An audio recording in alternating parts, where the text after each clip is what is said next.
standing in a museum that used to be a church. In 1887, Pastor Henry and his wife Grace planted this church in a one-room schoolhouse just down the road. And in 1888, they were able to build this building. And they passed on their love for this community because of the gospel to a generation. And things were going really well. But 2 generations after this church was planted, it died.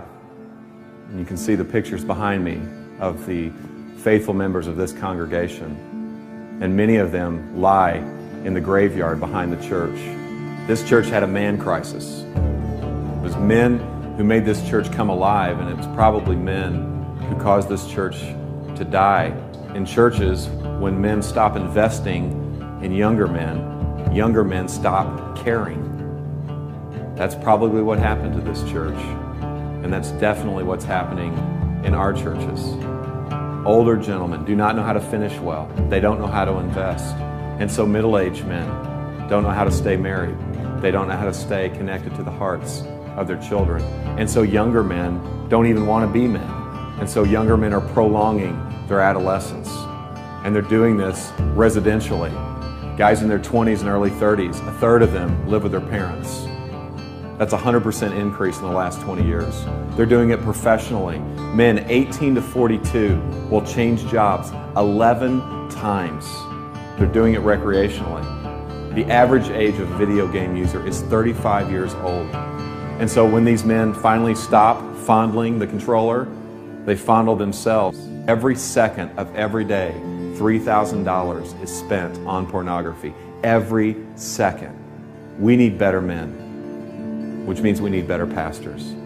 We need pastors who are not boys, but are men. Pastors who are not trying to prolong their adolescence, but pastors who are trying to be the men that God has called them to be. They are qualified men in their character. They are called men to serve God's church. They are determined men. They are dependent men. They are tough men. They're able to take a punch. They're able to handle circumstances. They're tender men. They're able to love their wives and love their kids and to teach their church to love their community. Tragically, the last time the gospel was preached from this pulpit to this church was 1957. 3,000 to 4,000 churches this year will close just like this church. Why? Because the story and the glory of the church becomes bigger than the story and glory of God. See, the men and women who planted this church, they actually believe this stuff. They actually believe that Jesus lived a perfect life, that He died a brutal death, and that He rose again, triumphing over sin and death.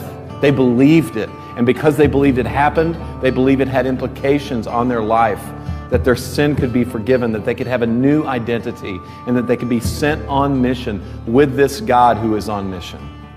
But the reality is most Christians are not on mission. A recent poll said that 60% of all Christians felt no obligation whatsoever to share their faith. Now, the temptation for us pastors is to beat the sheep with a stat like that in our sermons. But here's the reality, guys. They're simply imitating and following our example. We need a glimpse of the God who is on mission. My friend Dave was meeting with a consultant who asked him this question.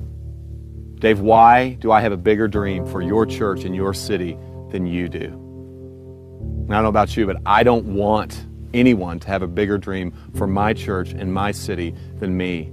And I don't want to build a museum. I want to be a part of a movement.